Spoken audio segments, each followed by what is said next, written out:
श्री राम दोस्तों। तो आज की वीडियो इंटरेस्टिंग होने वाली है, क्योंकि आज की वीडियो में प्रेमानंद जी महाराज से जानेंगे कि ब्रह्मचर्य को परिपक्व करने के लिए पांचों इंद्रियों पर नियंत्रण कैसे करें।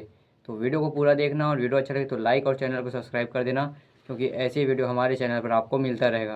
तो चलिए वीडियो को शुरुआत करते हैं। नेत्रों के ब्रह्मचर्य को परिपक्व करने के लिए प्रारंभिक दशा किन किन सावधानी, ये बहुत चंचल हो रहे हैं सब में। नासाग्र दृष्टि रखनी चाहिए, बैठने पर नासाग्र दृष्टि रखनी चाहिए, चलने पर एक धनुष केवल। इतने में हमें पता है कि गाड़ी आ रही कि नहीं आ रही है, कौन आ रहा है कौन जा रहा है, बस इतना। ऐसे नहीं देखना चाहिए। और अगर अपना कल्याण चाहता है तो चौथी के चंद्रमा को जैसे नहीं देखा जाता, ऐसे किसी स्त्री के मुख की तरफ ना देखे। गोस्वामी तुलसीदास जी कह रहे हैं भ्रष्ट होने में देर नहीं लगेगा। और जब बैठे तो ऐसे बैठे, शांत बैठे, अपने नेत्र को यहाँ देखें, दोनों दृष्टि, इसे नासिकाग्र दृष्टि। आप निश्चय करो, मैं झूठे सुखों को भोग करके अपने आध्यात्मिक बल को नष्ट नहीं करूंगा, अपने सच्चिदानंद समय को नष्ट नहीं करूंगा। ये निश्चय आप करो। गुरु युक्तियां प्रदान करता है, उन युक्तियों से अपने आप को बचा लो। ये दृढ़ निश्चय करो, गुरु कृपा बल से सब कुछ हो सकता है। कहो कृपा ते कहा न हो। अब ये जन्म हम श्री प्रियालाल के चरणों में समर्पित करते हैं। कोई भी अधर्माचरण पापाचरण हमारे द्वारा नहीं होगा। यदि कहीं ऐसी गलती हो जाए तो उसे सूक्ष्मता से जांच करो, क्यों हो गया, क्या खान पान बिगड़ा, क्या कोई अपराध बन गया, क्या कोई अहंकार आ गया जो हमसे ऐसी चेष्टा हो गई। जांच करो, गुरुजनों के चरणों में बैठकर जांच करो, निवेदन करो और आगे बढ़ो। आपका एकांत पवित्र होना चाहिए। एकांत में मन अधकचरे साधकों पर शासन करके उनको भ्रष्ट करने की पूरी ताकत लगाता है। आप मन को सहयोग मत कीजिए, मन को डराइए, ऐसे कोई आचरण मत कीजिए, नहीं तो क्या होगा, ये सब ऐसे ही लगेगा, फिर वो आनंद नहीं। जब तक भगवदा आनंद नहीं, निज सुख बिन मन होई की थीरा, अगर आपको हृदय में भगवदा आनंद नहीं मिला ना, तो ये सब बातें बातें केवल रह जाएंगी, होंगे बुरे आचरण में। आचरण आपके बुरे ही होंगे, देख लेना। इसलिए सावधान। सुबह उठते समय ये आप नित्य अभ्यास कीजिए। सबसे पहले चेतना आने पर गुरुदेव भगवान को प्रणाम करें। मेरा जीवन उनके आदेश से ही उनके आराध्य देव में लगेगा। हमारे आराध्य देव में अभी तो हमें ये देखना है कि गुरुदेव के आराध्य देव वही देंगे हमें प्रिया प्रीतम, तब हमारे हृदय में अपनापन होगा। गुरुदेव की कृपा के बिना ये आराध्य देव रीझने वाले नहीं है। चाहे जितना तुम चाहे बना के साधन करो, ना पाई है बिन स्वामी या अकेले। ये संसार मेरा रचा हुआ एक माया का स्वप्न है। तू देखकर डर मत और ललचा मत, ये झूठा है। भगवान के ललचा मत, ये झूठा है, माया के द्वारा रचित। माँ माने नहीं, या माने जो है नहीं पर दिखाई दे रहा है, जो है उसे नहीं दिखाना, ये माया का कार्य है। सत्य सत्य सत्य केवल मेरा नाम है। नाम जप कर, मेरा नाम ले। इस माया की सामग्री और वस्तुओं की बात क्या, मैं तुझे मिल जाऊंगा।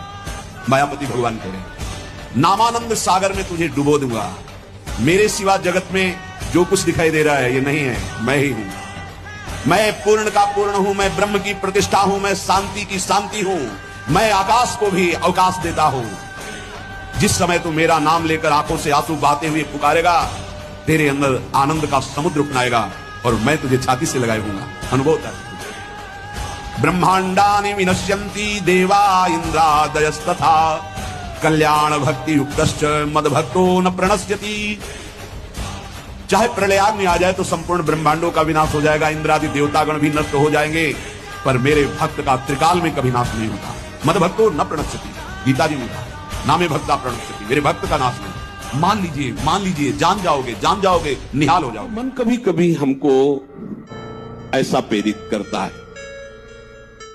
जहां इसको विषय संयोग होने का अवसर दिखाई दिया, कोई क्रिया, कोई संयोग, कुछ तहा ये मन बुद्धि को इस तरह से आकर्षित करता है कि सुना है शास्त्र और गुरुजन कहते हैं कि सुख नहीं है, पर अगर हम इसे एक बार भोग लेते तो हमें पता चल जाता कि सुख नहीं, फिर हम अपने मन को समझा देते। इस बात पर आपको सावधान होना। थक गए, सच्ची मानिए थक गए, साधक निराश हो जाता है, हताश हो जाता है, सोचता है क्या करें, इतना ये चंचल मन है। महावीर अर्जुन जी कह रहे कि इसको काबू करना बहुत ही कठिन है। श्री कृष्ण बहुत ही कठिन है। चंचल ही मना कृष्ण, बड़ा चंचल है। और आपको सच्ची बात कहते हैं, ये मन भी यही है, दूसरा नहीं है। इंद्रियाणाम, अरे महाराज चंचल स्वरूप शांत हो जाओ, शांत हो जाओ। अब प्रभु मत दौड़ाओ, नाथ बहुत थक गया, अब कृपा कर। इसीलिए प्रार्थना में बहुत बल है। भगवान का अवतार किसी साधना से नहीं हुआ, प्रार्थना से हुआ है। जितना नाम जप करोगे उतना विद्या प्रकाशित होगी, अविद्या नष्ट होती चली जाएगी। आनंद समुद्र को बढ़ाने वाला, पद पद पर पूर्ण अमृत का दान करने वाला। जैसे जैसे नाम जप करोगे आनंद बढ़ेगा। पहले तो जलन बढ़ेगी, जो गलतियां हैं वो मिटेंगी, जो गलतियां हैं वो असहनीय होंगी, जो गलतियां हैं उस पर गुस्सा आएगी। कैसे मेरे से गलती हुई, कैसे मैं गलत हो रहा हूं, क्या चाहिए मुझे, क्यों मैं भगवान नाम छोड़ करके गलत आचरणों में उतर रहा हूं। नहीं नहीं, वो पहले जलन होगी, पहले आपके अंदर एक तेज पैदा होगा जो आपको इस दलदल से निकालेगा। काम, क्रोध, लोभ, मोह, मद, मत्सर, वो जलन रूपी तेज होगा। फिर एक एक क्षण में आनंद का अनुभव। पहले बीमार जिभ्या है, इसको नाम का स्वाद नहीं मिलता। जैसे पित्त बढ़ा हो तो मिश्री खवाओ तो कड़वी लगती है, और उसी मिश्री को रोज पाओ तो पित्त का समन करके मीठी लगने लगेगी। ऐसे ही राधा नाम सुधा रसम पहले मीठा नहीं लगता, क्योंकि अविद्या रूपी पित्त बढ़ा हुआ है। और जहां खूब नियम से राधा नाम जब करो तो यही अविद्या का नाश करके जब ज्ञान प्रकाशित करेगा, एक एक कदम कदम पे, पल पल पे परमानंद की बाढ़ आने लगे। वचन नहीं केवल, जबकि देखो एक एक नाम में कितना नशा है, कितना स्वाद है, कितनी मादकता है, कितना उन्माद है, पर कुसंग नहीं। अगर कुसंग करोगे, पापात्मा आचरण करोगे तो ये राधा नाम सुधा रसम ये समझ में नहीं आएगा कि कहां अमृत रस है। महाप्रभु चैतन्य देव कह रहे पूर्णामृत स्वादनम। नाम क्या है?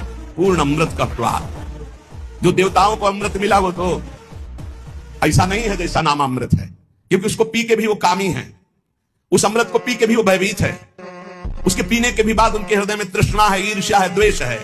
लेकिन नामामृत पीने के बाद सब नष्ट हो जाता है। निर्भय, निश्चिंत, निशोक, राग द्वेष रहित समत्व को प्राप्त महापुरुष, ऐसा नामामृत है। जो हो रहा है होने दो, तुम्हारे रोकने से रुकेगा भी नहीं। तुम तो बस अपने मंगलमय आराध्य देव की इच्छा में अपनी इच्छाओं को मिला दो। आओ प्रवाह में बहते हैं। प्रवाह में बहने में जानते हो हाथ पैर नहीं चलाना होता। सत्प्रेम सिंधु मकरंद रसौघ धारा। अब इस धारा के प्रवाह में बहो। राधा राधा राधा। भयानक से भयानक भय भी तुम्हें भय नहीं दे पाएगा, और सुंदर से भी सुंदर कोई तुम्हें आकर्षित नहीं कर पाएगा। कब? जब राधा की धारा में बहोगे, प्रवाह में। तुम्हें वो बता देंगे अपना रहस्य। लीला में तुम्हें ऐसा जगा देंगे कि तुम कभी सोओगे नहीं। विश्वास करो। आपने कुछ ही बार राधा राधा कहा है तो ये जब यमराज के रजिस्टर में लिख जाएगा राधा नाम, तो वो फिर ताकत नहीं है कि आपके कर्मों का फल दे सके। इसी जन्म में भगवत प्राप्ति हो जाएगी राधा राधा उच्चारण करने वाले की। क्योंकि लाडली जो लालजू के कर कमल रखे हुए हैं, लालजू लाडली जू के कर कमल रखे हुए हैं, लालजू के कर कमल में पूरे ब्रह्मांडों का हिसाब है। जब कोई राधा बोलता है तो लालजू अत उमंग में आकर के उसकी लिखा पढ़ी को ही खत्म कर दे।